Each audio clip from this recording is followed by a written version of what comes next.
What's going on, guys? So what you're about to see is the first time me ever doing comedy. I did comedy at this bar called The Bearded Monk. It's in Denton, Texas. Never done anything like this before, so naturally I was nervous. Needless to say, I did it, and I think it was very well received. And I'd like to thank the bar for letting me do, a bit of comedy for you guys. So a little context on the video. My set was actually 7 minutes long. I was allowed only 5. I went a little bit over the time I was allowed to be on stage. Towards the end, when you see me jumbling up on the words and me just, not enunciating or just messing up on my dialogue, it's because I was being rushed and told, like, hey, you gotta wrap this up. You're over time. We have a schedule that you need to abide to. So that's me just messing up and, being human. Anyways, I thought it was a good time. I thought people had a good time with my set, and I hope you guys have a good time. If you like what you saw, please like and subscribe, and who knows, maybe I'll do this again. Thank you. I thought you'd be more excited. Get hyped. It's his first time. All right, everyone give a warm welcome to Eduardo Velasquez. Please be gentle. What is up? What is up, everybody? Hey, how about them Cowboys, right? Yeah, sports, I know y'all like that shit. Hey, Bill, how about them Cowboys, right? Woo! You say that because it's a pick-me-up. You say that because it's an easy cheer. Just trust me, you go in any bar in the DFW area, you say, how about them Cowboys, you'll be greeted with a beer and a cheer, and now it's here. Rhyming, take notes. Or you could say it in other situations. Say you're your local workplace. You're working, you're in your break, and all of a sudden Bill comes up, and he's not as chipper as usual, so you're like, hey, what's going on, Bill? And then Bill comes up and starts telling you his whole life story, all the way from his most recent divorce, which, by the way, you saw coming because she was so much hotter than he is, and he's kind of a slut, but you don't say anything because you're trying to be discreet. And, he's talking about his most recent, issues with the chemo and the hemorrhoids he's dealing with, and at that point, you're just like, what the fuck am I doing? This is bumming me out. I was like, I have 7 minutes left on my break. I don't have enough time to go to the vending machine and get that Twix I really wanted to get on my break. So at that point, you drop the nuclear deterrent lines of, hey, Bill, how about them Cowboys, man? Yeah, I know this is a really difficult time for you, but hey, at least someone's winning, right? Up until recently, I did not know what that meant. Myself, like many people who aren't from Texas, thought that, you guys were talking about actual Cowboys, but no, because of Texas and cows and shit, but no, you guys actually have a football team called the Dallas Cowboys. And apparently you guys are pretty good. You guys have a couple Super Bowl wins, back when the league was still racist. But hey, who fucking matter? Still is. Someone in the back over there, they ignore them, yeah. I once overheard a conversation where someone said they wish they had the picture of their sonogram when they were born, when they were in the womb, to see how much bigger their dick had gotten. And I thought to myself, that's an alpha move. It really is. But honestly, I don't know if that's how I would approach it. I mean, as a storyteller, I want to see a story. I mean, yeah, you get the results right then and there. You see the beginning and the end, but where's the journey? See, what I would do the second a day challenge. If you guys don't know what that is whenever you record yourself a second every single day, but on this occasion, dick pics. And so I would compile those together and just progressively see how my dick has stayed the same size for 21 years.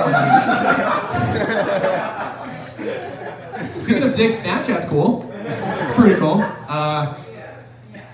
You never know what you're gonna see. The content on that platform can range from a cute selfie outside of a yogurt shop to nudes, and sometimes straight to the what the fuck, why am I watching this? How is it illegal kind of level. It's a dark place. I myself am in a group chat right now that are called Buncho Cunts and another one that's called Train Runners. Creative, classy, but dark. And you know what? Sometimes people get exposed. I've seen a couple celebrity dicks. Not by choice, but I was just going through the stories and I click on it and all of a sudden, whang, right on my screen. But sometimes whenever you see a really good dick pic, you're just like, whoa. The person next to you just go, did you get the new Gyllenhaal? It's like, yeah, how'd you know? Oh, whoa. Like, oh, yeah, that's the one. Yeah, man, that man's more hung than the fucking horse that he rode in Brokeback Mountain. Whoa, that's weirdly specific, but thank you. All right. Well, if you need anything, just let me know. All right, thanks, Dad. I'm gonna go home now. Bye. Yeah, I had a buddy of mine who was caught cheating once. Yeah, he's a fucking whore. He cheated on her all the fucking time. And, he got caught at a party.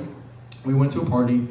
And, do I condone his choice to be unfaithful? No, absolutely not. Not 100%. No one deserves that. You deserve better. You deserve to treat people better. But did I do anything to help him to not cheat on his girlfriend? It was a long day. I was at the work, and then had a couple of cosmopolitans, and K-pop was playing, so I was dancing. I couldn't help her out. His girlfriend wasn't there, so he just went out and did it anyways. But it doesn't matter. The next day, he texts us. He goes, "Did you watch it on the internet?"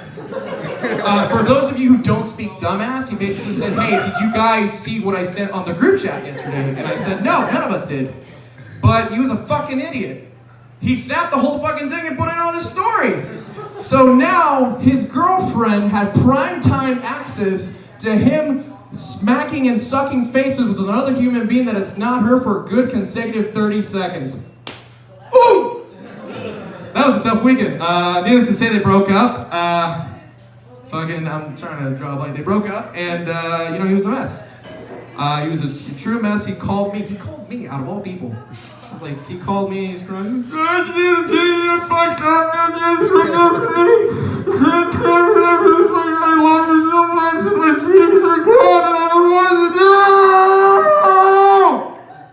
Once again, something along the lines of he fucked up, his CDs are gone, and now he doesn't know what to do. But what really threw me off is he called me out of all people. And I'm just I'm listening to him. And he's wiping the tears out of his face and the mucus off, and I'm just starting to feel bad for the kid. I can feel the sadness and regret through the phone. And he called me out of everybody. He called me.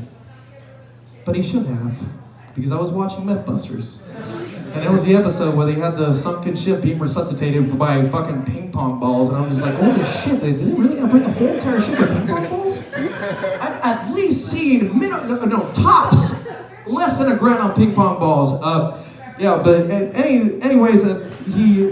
So I'm just sort of struggling, and I'm just trying to figure out what to do. I was ping pong balls, my friend, blah, blah, blah. And I gathered myself together, and I said, do what you know. So I picked up the phone, and I said, Brian, this sucks. This really sucks. I know. It feels awful, and I can't imagine what you're going through. I know. But listen to me, and listen good, because you're my friend.